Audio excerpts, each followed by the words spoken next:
speaking to the UN today, asking for action against Iraq. Plus, in Colony, officials are still at a loss, trying to find the cause of a methane gas leak. We'll take you there live. And the king may be gone, but his stuff lives on. Some of it showed up in the capital region tonight. The news starts now. Channel 6 News is everywhere. This is News Live at 11. Tonight's top story, danger in the dark. An area neighborhood is on edge tonight as residents wait for word on whether they'll have to evacuate. This is News Channel 13, live at 11. Good evening and thanks for joining us. I'm Lydia Kulbida. Ed is off tonight. Potentially explosive levels of methane gas are seeping into a Colony neighborhood tonight. The homes in a development off Swatling Road are being watched carefully right now. Craig Smith is live with continuing coverage of a story we brought you first at 5. Craig? Lydia, it could be a restless night for some people here. They're going to bed knowing they could be awakened and evacuated in the middle of the night. So far, this is part of the solution that could prevent that emergency. A large vacuum is supposed to draw the methane to a collection area. One man says the problem popped up 3 weeks ago, but dozens here in the Archmont Knolls neighborhood found out today. NIMO has been in agreement with the town to monitor on an hourly basis to make sure the level doesn't rise above a certain amount. The source of the gas is unknown. People who've been having their yards tested say it seems to follow the sewer lines, and they say vents on manhole covers were plugged during paving. After a methane explosion in Albany in 1990, 30 residents were forced from their homes for weeks, and the city offered them free temporary housing. In this case, some neighbors say they had to pressure the town into taking action. We started having more conversations with lawyers and legal people about whose responsibility it isn't, than about having conversations about how the problem is going to get fixed. I personally was not aware of it until just, most recently today. Were you ever advised this is not any of the town's business, not your responsibility? That was said. I don't agree with it. I don't think we say something is not our responsibility. We fully investigated it. That was the town attorneys who said that, I assume. Yes, it was. I'm told this temporary solution is working at least to some degree. Several neighbors here tell me they don't believe any evacuations will be necessary, but Niagara Mohawk will be making those measurements throughout the night tonight in 5 homes, 2 on Marne Street and 3 on Cambrai. And those families who are all involved are already well aware of what's going on here tonight. Lydia? Craig Smith live in Colony this evening. Thank you, Craig. Our local congressional representatives were watching as President Bush made the case against Iraq today. We will have their reaction right after Bob Kovachick joins us from the Weather Center with a first look at the forecast. Bob? Right, Lydia, a very pleasant night in progress. A bit on the cool side, but crystal clear skies on the hour. And 56, sunrise at 5:33 tomorrow morning. Clear skies, temperature starting out in the mid-50s, rising quickly with plenty of sunshine to the low 70s at the lunchtime hour, and mid to upper 70s with a southerly breeze and a nice afternoon coming up on Friday. We'll take a look at how the weekend shapes up for you in a few minutes. Lydia. Thank you, Bob. World leaders are reacting positively to President Bush's speech at the United Nations today. But that does not mean they are ready to support military action against Iraq. The president made his case to the United Nations General Assembly this morning. His message, force Iraq to disarm or have them face the consequences. And Mr. Bush says if the UN won't do it, the U.S. is ready to act on its own to take down Saddam Hussein. He has proven instead only his contempt for the United Nations and for all his pledges. By breaking every pledge, by his deceptions and by his cruelties, Saddam Hussein has made the case against himself. Republicans and Democrats alike are praising the president's plans, but with some reservations. John Allen spoke to local representatives from both sides of the aisle this evening. John's in our newsroom now with their reactions. John? Lydia, 2 of our local congressmen say Saddam Hussein is a threat that must be removed. But one would have the U.S. act unilaterally. The other would not. As did most of Congress, Congressman John Sweeney and Mike McNulty say by using the United Nations' own policies and standards, the president made an excellent case for a regime change in Iraq. Iraq has answered a decade of UN demands with a decade of defiance. Given what we know of this man's intentions and given what the United Nations responsibility is, I think it was totally proper for the President to place the case to the United Nations. I thought the President did a very good job in being specific and laying out the specific violations of international law by Saddam Hussein, the specific violations of UN resolutions. Many in Congress agree that Saddam Hussein has made a mockery of the United Nations Security Council resolutions since the Gulf War.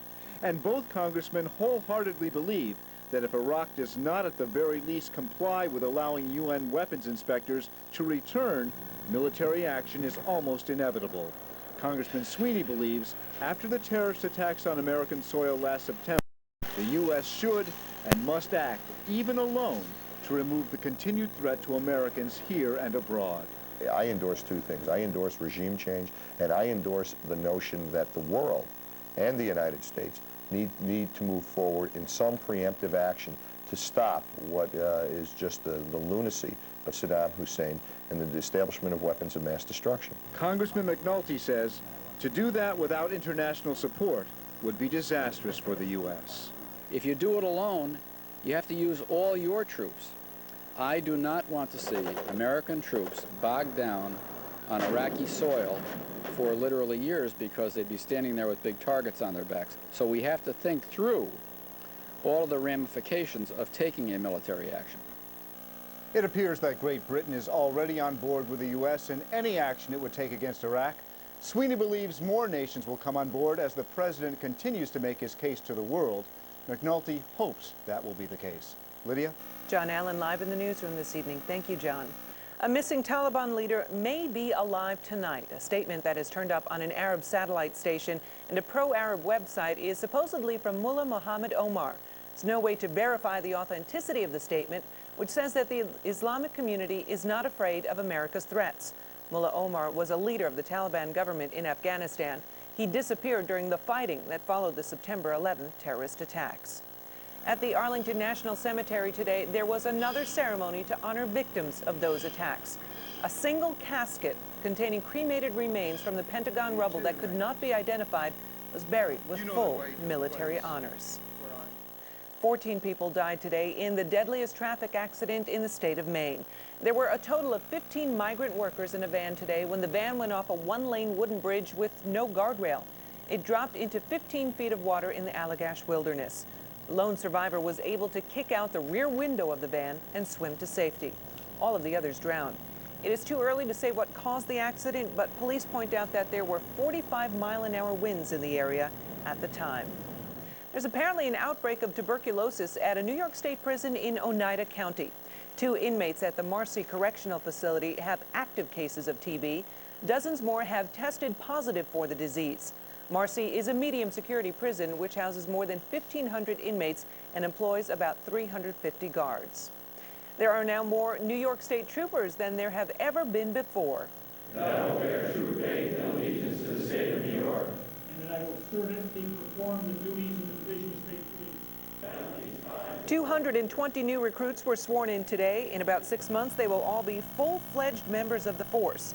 The new troopers will be sent north to help keep the Canadian border secure. For the second time in a week, Bethlehem police are looking for the armed robber of a convenience store. Today it was the Stewart Shop on Delaware Avenue. Last Thursday it was the Cumberland Farms on Route 9W. In both cases, a man with a gun pulled off the heist first thing in the morning. The suspect in today's robbery is about 5 feet 7 inches tall. He was wearing a long-sleeved white shirt, stonewashed jeans, and sneakers. Members of the Albany County Sheriff's Department believe this man was trying to smuggle $40,000 worth of cocaine through the Albany bus station. Marvin Forsyth was picked up because investigators say he was acting suspiciously. They say he left his bag unattended in the terminal and repeatedly changed seats before boarding a bus at the last minute. They say they found the cocaine hidden in Forsyth's pants. 10 days from now, trains should be rolling in and out of the new Rensselaer train station. The Capital District Transportation Authority has set the opening date for Sunday, September 22nd. That's nearly 2 years after it was supposed to open. There were construction delays and cost overruns during the building of the station. The opening was further delayed by the lack of a lease deal with the main tenant, Amtrak. The lease negotiations were finalized last week. Bob Kovachick is coming up next with the forecast. Later tonight, we'll tell you about new election problems in Florida, a new place to eat, drink, and be merry in Albany, and at 11:20, new information about life expectancy in these United States. Live, local, late breaking with Ed Degg, Lydia Kulbida, meteorologist Bob Kovachick, and Big Board Sports with Roger Wyman. This is News Channel 13, live at 11. News Channel 13 is sponsored in part by Huck Finn's Warehouse and More.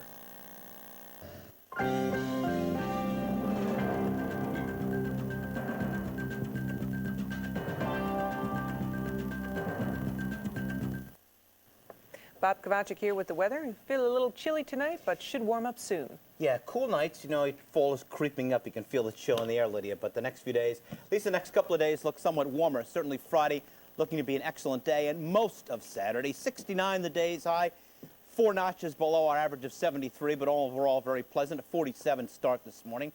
Record high of 94 on September the 12th and a record low of 36. Now crystal clear and 53 on the hour. The breeze now turning a little bit more into the south at 5. That will induce a significant warm-up, I think, here tomorrow. The dew point at 45, the air fairly dry, and the barometer falling at 30, or steady rather, at 30.03 inches. All right, generally mid-50s locally, down to the upper 40s at Glens Falls and also at Saranac Lake, and generally 40s across much of the 50s on the south coast.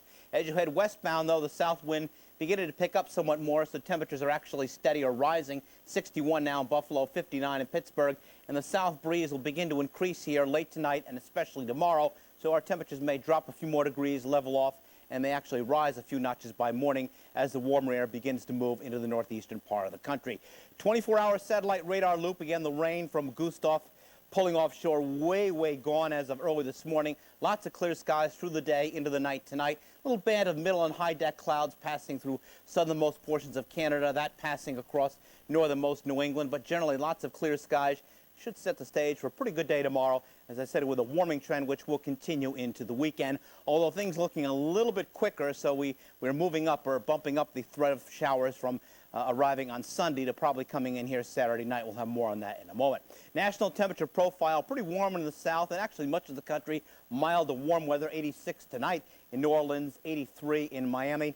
We are watching, or at least the Hurricane Center is watching closely what is still a tropical depression in the Gulf of Mexico. Again, still fairly disorganized, about 270 miles south of Pensacola, Florida. I'll have more on that in just a moment. High pressure nearby for us, so a cool night. The high moves offshore. Warmer air flows in tomorrow into the weekend. After that, a fairly strong cold front, at least strong from a temperature contrast, is going to move its way southeastward, be close to us by Sunday morning, and some suggestion there may be some moisture stream up from the south combined with the front. Bottom line is it could be kind of wet here on Sunday. That's a little iffy right now. We'll take a better look at that tomorrow, but certainly Saturday, the best day of the weekend. Here is that tropical depression about 270 miles south of Pensacola, Florida. Not very well organized. Peak winds only about 35 miles an hour. Hurricane Center says it's about stationary, but may begin more of a west-northwestward drift tonight and tomorrow and could strengthen somewhat. We'll keep our eyes on that. First warning forecast, 30 seconds. All right, clear and chilly for the balance of this Thursday night, 44 to 49. Nice day tomorrow, lots of sunshine, a noticeable warmer south wind, and that will boost temperatures to between 75 and 80. Still mainly clear tomorrow night. Temperatures not quite as cool as tonight, 50s. Sunshine, warm Saturday, but it will tend to cloud over as the day progresses. I think that will lead to a risk of showers arriving a bit earlier than we thought earlier, probably Saturday night. And those showers Saturday night extending into at least early Sunday, maybe clearing late Sunday, but certainly Saturday the best of the weekend, and then windy, cooler, and clearing up nice day, but coolish Monday and Tuesday. So Sunday's the day to strip wallpaper? No, there's never a day to do that. No. I'll take that little bit of nugget home then. Thank you, Bob. We have important news about an upcoming blood drive to bring you tonight. We'll also tell you about another election controversy in Florida. And at 11:23, we will have a decision on who will represent North Carolina at the Miss America pageant.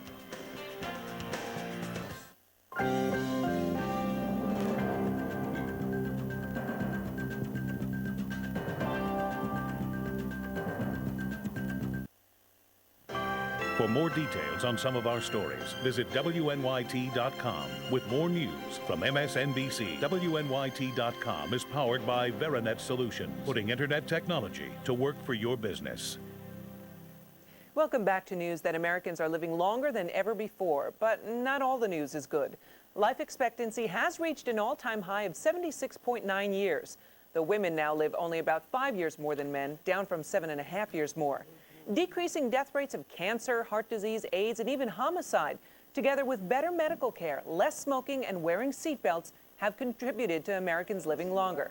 Now the bad news. As Americans get fatter, death rates from diabetes are rising. Doctors will check Vice President Dick Cheney's heart tomorrow. The 61-year-old vice president, seen here last Sunday on NBC's Meet the Press, has a long history of heart problems. Doctors will electronically scan his pacemaker to make sure it's working and to see if it was ever activated to adjust his heartbeat. The procedure is non-invasive, and Cheney plans a normal workday. Tomorrow's checkup is said to be routine, and no other details have been released. Cheney has had 4 heart attacks since 1978. We've all heard the pleas for blood donors, but we want to show you a very pressing reason to be a donor. 15-month-old Andrew Huff is suffering from a rare tumor growing on his skull. His only hope, high doses of chemotherapy to shrink the tumor so surgeons can cut it out. But that chemo comes with a devastating side effect. Each dose is followed by the need for blood, and lots of it.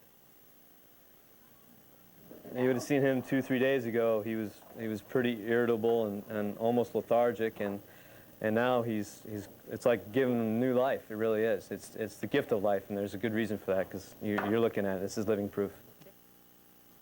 If you'd like a chance to give blood, News Channel 13 and the Red Cross are making it easy for you. There's a blood drive tomorrow from 1 to 8 p.m.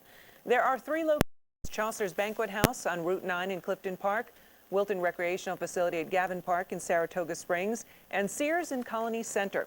Walk-ins are welcome, or you can call 1-800-514-4319, extension 815 for an appointment. There is a familiar story in Florida tonight. Problems with the voting machines have left the outcome of an election in doubt. This time, it is not the presidential contest, but rather the primary to decide who will be the Democratic candidate for governor. Stephen Stock has more. Shades of 2000, 2 candidates vying for the Democratic gubernatorial nomination. Bill McBride and Janet Reno, each waiting to be declared the winner. I think it is very important that we get the votes counted and that the people's voice is heard through their vote. I was notified by the Secretary of State of the state of Florida that I've been certified as a Democratic candidate for governor of the state of Florida. I'm proud of that. Reno's attorneys say there are enough discrepancies to make this election worth disputing. For the second time in as many statewide elections here in Florida, problems at the precinct level led to extreme frustration and exasperation among voters. It's horrible. I'm so sick and tired of this. And amid the highest levels of Florida government. It is the ineptitude of 2 counties that created this problem. They're going to have to fix it. Everyone's looking to blame somebody for what went wrong. And it's very disheartening to hear the governor blame the supervisor of elections. This time, the problems occurred with brand new electronic voting machines meant to correct the problems of the hanging chads from the 2000 presidential election. We're trying to take the bugs out. And there were problems with the poll workers, too. Workers who didn't show up on time, other workers who refused to stay late, even after being ordered to do so by Governor Jeb Bush.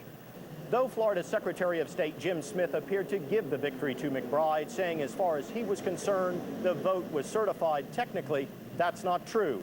It won't be officially certified until Tuesday. And until then, Janet Reno's team vows to make sure that every ballot is recounted, at least here in South Florida. Stephen Stock, NBC News, Fort Lauderdale, Florida.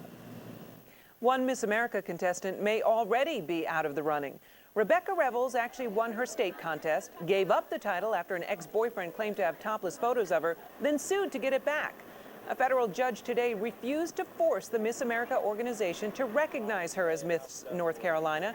So the ruling means Misty Clymer, who was the runner-up in the contest, will likely be the one to compete in the Miss America pageant on September 21st. Sports next with Lars Lifrak, who says he's able to pick them right from the get-go, right? You just picked Miss Texas, and usually well, she's in the usually last 5 50%. or so. Yeah. We'll see what happens. I don't think North Carolina's going to win. Can we say that? Okay. You said it. She's not going to win. All right, coming up in sports, we've got the Yankees trying to close in on a division title. Great college football matchup. And in Glens Falls, the Lumberjacks putting the season on the line.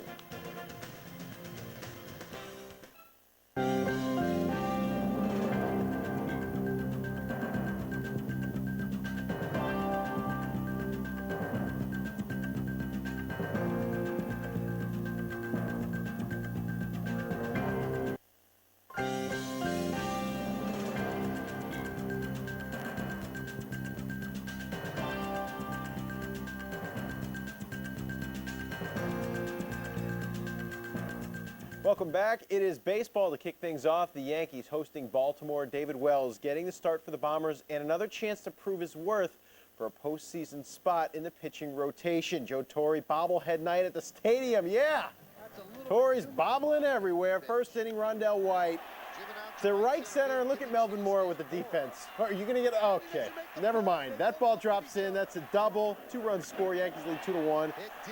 And then Nick Johnson spares Melvin Moore any embarrassment by hitting one over his head and over the wall. 3-run home run. Wells pitching very well in the first game after the diner incident. 6 strikeouts, 8 innings. Yankees win it 7-3. Red Sox at Tampa Bay, down 3-2 in the 9th inning until Carlos Baerga, the little bloop to left. Chris Gomez can't grab it. Nomar Garcia-Parra scores. It ties the game. And the next batter, Trot Nixon, knocks in 2 with this single to right field. The Red Sox win it 6-3, the final score. Scoreboard, Texas beats Seattle. Minnesota loses at Cleveland. Mets in Montreal tonight, and they continue their hot play. It still doesn't matter, but at least they show they can do a little winning. Mo Vaughn, 22nd home run of the year. It's 3-0, and then Jeremy Burnitz remains red hot. 2 home runs tonight. That's 22 for the year, 5 so far this month. Mets win it 8-2. Scoreboard, Houston and St. Louis tied 3-3 in the 8th inning. Los Angeles leads Colorado 4-0 in the 4th inning. Locally, the Adirondack Lumberjacks putting their season on the line tonight. They trail their best-of-5 playoff series against New Jersey 2-0. Lose, and they're done. Early on, New Jersey on offense. Ryan Kane, a single, and then some troubles right there in the offense. In the outfield, Steve King lets one go by. It's 2 runs coming in, but later a possible double play here for New Jersey, but Chaz Tierney throws that one away. Jude Bolt scores. Lumberjacks end up getting a 2-run double from Epi Guerrero in the 8th inning and win it 7-5 to continue their season. They'll play again tomorrow night in Glens Falls. To college football, top 25 matchup as Marshall takes on Virginia Tech in Plattsburgh. This is a great chance for Marshall quarterback Byron Leftwich to show what he can do against top-level competition. Some people talking about him as a possible candidate for the Heisman Trophy Award, but first quarter, this is Kevin Jones for Virginia Tech, and the Hokies just have a lot more weapon. 25-yard touchdown run. He had 2 touchdowns today. Marshall Leftwich does play well. Watch him throwing the touchdown here. There's Leftwich, but I guess we don't have the touchdown, but they win it 47-21.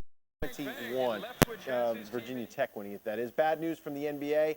Alonzo Mourning's kidney condition has deteriorated. A source within Miami Heat said Mourning will be sidelined indefinitely because doctors don't believe he will be healthy enough to play. It is possible he'll miss the entire season. Mourning has been in and out of the league since he was diagnosed with a kidney disease in October of 2000. In other basketball news, remember all those legal charges brought against Allen Iverson earlier this summer for allegedly making threats with a gun? Well, the final 2 remaining charges were dropped. That means all charges are dropped. Iverson's accusers no longer want to pursue the case, and you can check in with Big Board Sports on the radio. I'll be filling in for Roger tomorrow, 10 a.m. to noon on 980 a.m. You want to call in? I'll email you right now so I don't have to wake up to call in. All right, that's fair enough. Thanks, Lars. There is a new place for entertainment on Pearl Street. We'll give you a look and also check that forecast one more time, all after a break.